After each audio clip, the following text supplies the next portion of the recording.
Olá, queridos, graça e paz do Senhor Jesus.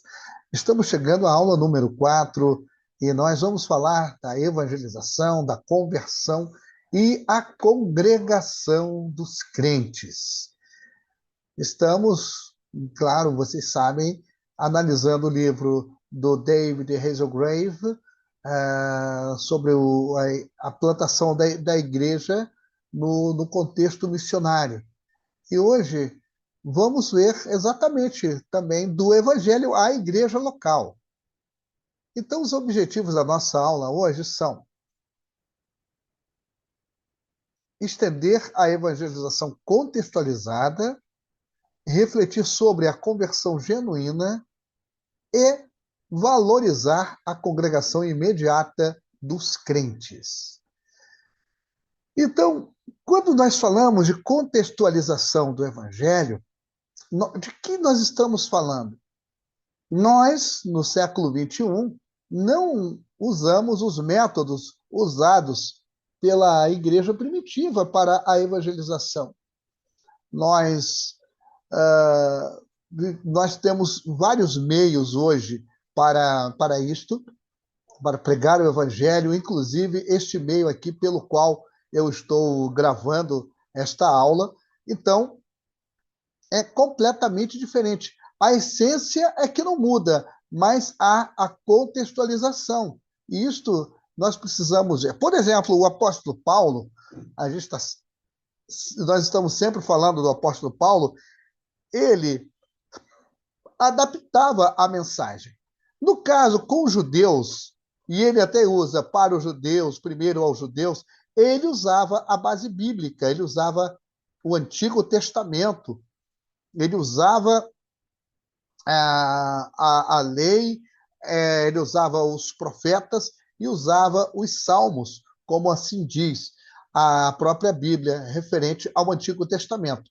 Então, Paulo usava, para os judeus, ele usava, em outras palavras, a Bíblia. Para os gentios, que eram politeístas, o apóstolo Paulo, ao falar do evangelho, ele não usava o mesmo método para os judeus. Ele falava da criação. Você veja em Romanos, no capítulo 1, o apóstolo Paulo ele fala desta forma.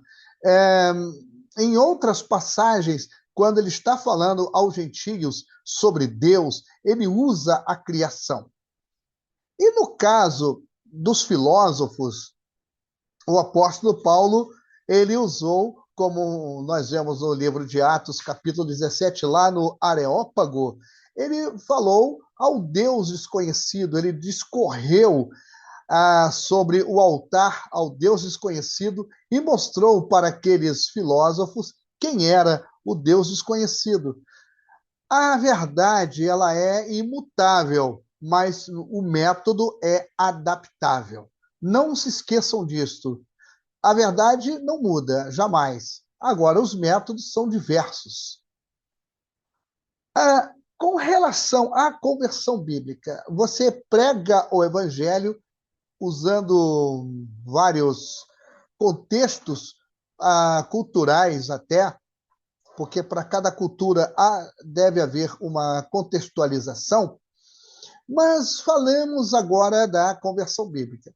Digamos que no meio do povo que não conhece Jesus, comecem a haver manifestações da fé, da mudança de vida. A pessoa realmente, ela diz, eu estou aceitando a Jesus ou eu aceitei a Jesus.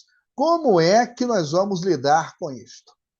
É um ponto bastante importante para nós. Porque a conversão bíblica ela consiste de arrependimento, mais fé, mais abandono do sistema antigo. Se não existem estas coisas, pode ser tudo menos conversão. E por que nós falamos assim? Porque nós nos deparamos com estes itens daqui que vocês estão lendo. Não é apenas uma decisão emocional. E todos nós, alguma vez na nossa vida cristã, nós cometemos este erro daqui. da decisão emocional. E eu gosto de ilustrar o caso de uma pessoa moribunda que nós vamos visitar. Aquela pessoa nunca expressou uma fé genuína em Cristo, nunca expressou arrependimento, nunca abandonou o sistema antigo. Ela, em outras palavras, é uma pessoa ímpia. Mas aquela pessoa está moribunda, a ponto de morrer. E as pessoas chegam com aqueles apelos emocionais e tal. Às vezes a pessoa aceita Jesus por emoção. Um segundo caso, os nossos mega eventos, eventos de homens, de mulheres, de jovens, de crianças, de senhoras, etc. Vem um pregador muito efusivo, ele fala com ênfase e da vida com Deus e do pecado, etc. E no final faz aquele apelo emocionalista e dezenas, ou se não centenas de pessoas passam à frente, algumas chorando até convulsivamente. Na semana seguinte, a gente liga para algumas dessas pessoas, elas sequer atendem o nosso telefonema. O que foi isto? É a decisão emocional. Ou aqueles que, sim, levantam a mão, vão à frente até chorando, passam a frequentar a igreja, porém, eles apresentam este probleminha que vamos assinalar aqui, com esse pontinho vermelho. O arrependimento, mais a fé, mais o abandono do sistema antigo não existem. E este é um dos grandes problemas em qualquer igreja e em qualquer lugar do mundo. As pessoas estão indo por uma questão, às vezes é uma crise familiar, matrimonial, financeira, pessoal. A pessoa, ela busca uma tábua de salvação. E a igreja, muitas vezes, ela supre esta necessidade. E a pessoa está ali por causa disso. Não porque realmente tenha se arrependido, não porque tenha demonstrado fé e porque tenha abandonado o sistema antigo. Então, é uma decisão meramente emocional. E isto não é bom. Não é bom porque a igreja do Senhor, ela é constituída de pessoas salvas. E a salvação, ela consiste exatamente nessa equação, eu chamo equação, arrependimento, mais fé, mais abandono do sistema antigo. Não havendo isto, esta pessoa, ela pode ser a melhor pessoa do mundo, mas ela não nasceu de novo. A igreja é constituída de pessoas que nasceram de novo.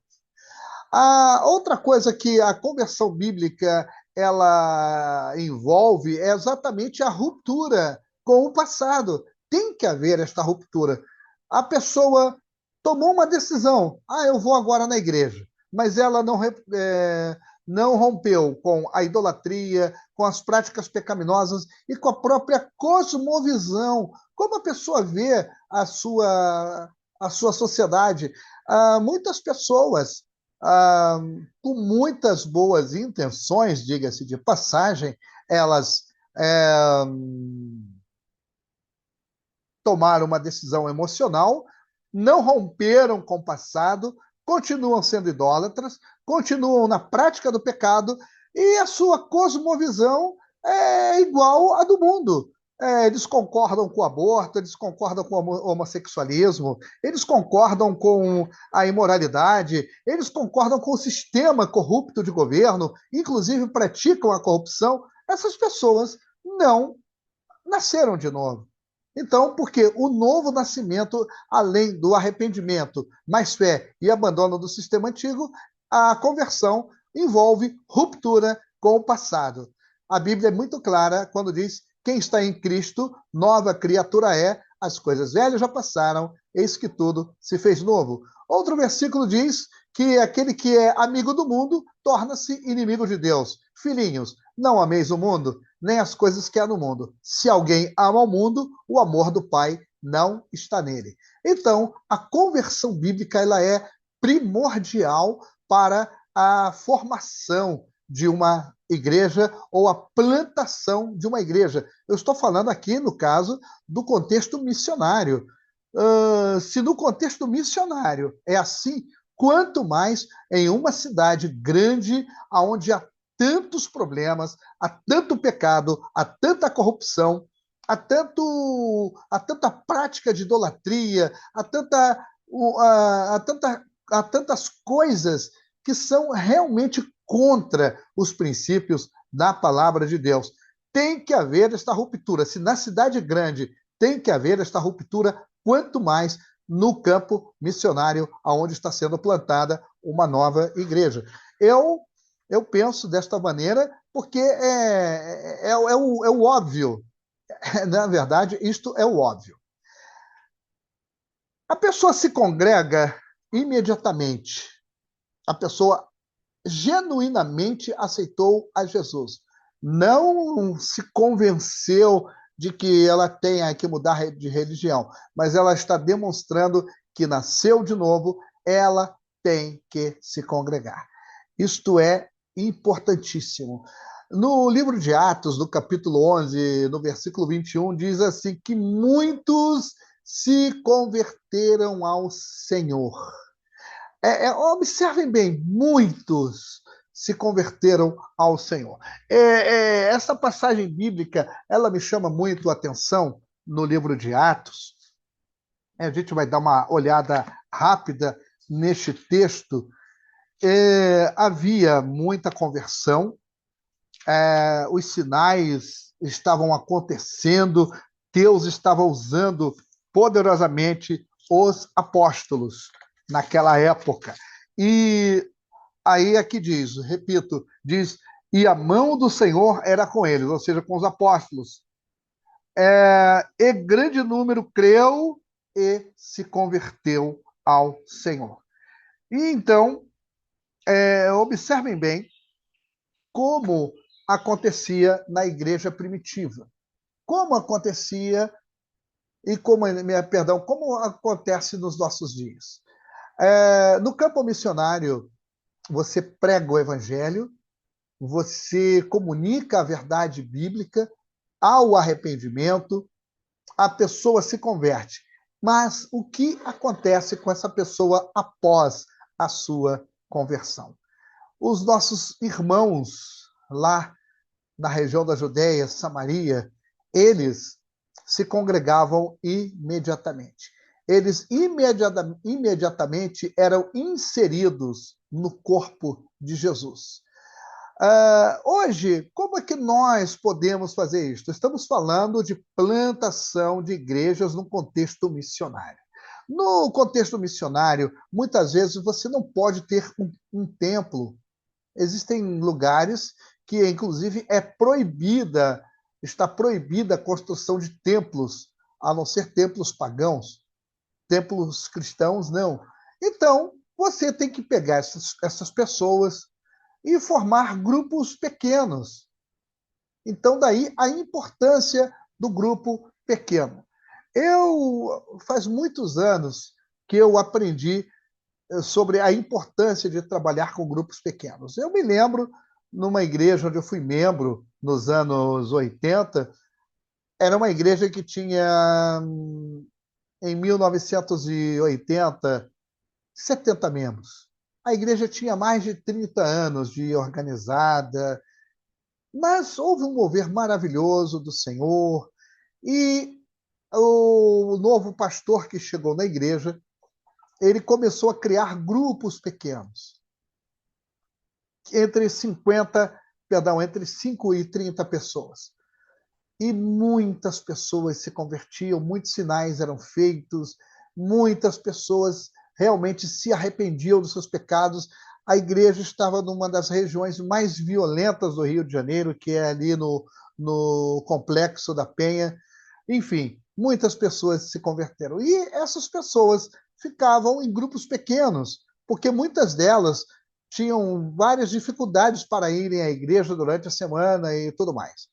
Bem, a igreja cresceu tanto que em 2 anos, de 70 membros que ela tinha em 1980, em 1982, esta igreja tinha mais de 800 membros. Então, eu aprendi na prática sobre a importância do grupo pequeno. Eu lá no Peru, nos meus anos no Peru, eu também, juntamente com a liderança da igreja, nós fizemos grupos pequenos para alcançar, nós chamávamos de núcleos de evangelismo e de discipulado, e nós alcançávamos a muitas pessoas. Ah, a ponto de, aos domingos, a igreja está repleta de pessoas e, graças a Deus, convertidas. Então, por que eu falo isso? A igreja, seja debaixo de uma árvore, seja uma grande catedral, ela tem que ser um lugar de adoração, de ensino e de comunhão. Se neste lugar, seja debaixo de uma árvore frondosa, a uma grande catedral, não for um lugar de adoração, de ensino e de comunhão, essa igreja pode ser tudo menos igreja. A igreja, nós somos levados à igreja, nós nos congregamos para isto, para adorar, para aprender e para termos comunhão. É uma coisa muitíssimo importante na vida do crente. Então, você, plantador de igreja, você, missionário, eu volto a dizer, este curso ele está voltado para futuros missionários e em culturas não alcançadas. Eu reitero aqui, se você não tem este chamado, eu lhe peço, por favor, procure outro curso que supra a sua necessidade. Nós aqui, a visão da igreja são os povos não alcançados. Há milhões de vidas que não conhecem a Jesus. Há milhares de lugares, de comunidades, de aldeias, de tribos, aonde não tem um cristão, aonde não tem um lugar onde se possa adorar ao Senhor. Não há quem invoque o nome do Senhor. Então, o nosso foco é este: povos não alcançados. O crescimento numérico. Na igreja haverá sempre crescimento numérico. Obviamente que o êxito não se mede pelo crescimento numérico, senão no crescimento qualitativo. Qualidade, sim. Números é um detalhe. Mas o crescimento numérico de uma igreja, ele se dá de pelo menos 3 maneiras, e nós temos que analisar isto. Ele se dá pelo fator biológico, ou seja, os filhos dos crentes, os crentes se casam, têm filhos, e isto é um ato de crescimento também, não é? Quando uma criança é apresentada ao Senhor, é uma grande responsabilidade, porque aquela criança ela deverá obrigatoriamente ser ensinada pelos seus pais nos caminhos do Senhor. Pela conversão, descrentes alcançados, que deveria ser o melhor referente para o crescimento numérico da igreja, através da conversão, pessoas descrentes, pessoas desconhecedoras da verdade do evangelho, pessoas que realmente passem pelo novo nascimento, descrentes alcançados, e pela transferência, que é membros de outras igrejas.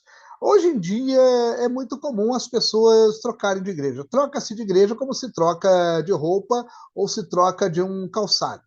Mas, biblicamente falando, a transferência de um membro, ela se dá por uma questão óbvia. Ele está mudando de cidade, ele está mudando de trabalho, que requer, talvez, ele estar em outra localidade, então ele deveria, obrigatoriamente, tornar-se membro daquela igreja onde ele está morando. Mas a transferência hoje, como eu já falei, é como trocar de camisa. E não é bem assim. Eu lá no Peru, eu ganhei muitos desafetos, porque eu não aceitava uma pessoa por transferência, a não ser que fosse em casos especiais, como mudança e etc. Quando vinha alguém falando que não estava satisfeito com a sua igreja, que tinha um problema na igreja, eu lhe dizia assim: olha, primeiro você procure resolver o problema e depois você peça a Deus orientação para onde você vai. E muitas pessoas ficavam até zangadas, porque nossa igreja, lá no Peru, a igreja Monte Oreb, ela não recebia pessoas por transferência por qualquer motivo. Havia, sim, casos especiais, irmãos que estavam vindo de outras cidades. Por exemplo, tinha pessoas que moravam em Lima. Lima estava a 1.200 quilômetros dessa cidade. Ela chegava ali a trabalho e certamente ela queria se congregar e a pessoa era aceita por através de uma carta que nós chamamos carta de transferência. Salvo isto, nós não recebíamos pessoas, porque nós considerávamos que o crescimento numérico da igreja ele se dá principalmente pela conversão. Transferência é engorda.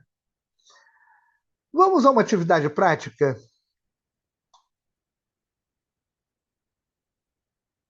Simule uma conversa evangelística com alguém de uma religião diferente.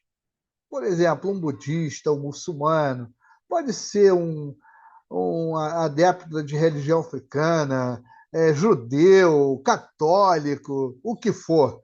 Mas simule uma conversa evangelística com essa pessoa que professe outra fé.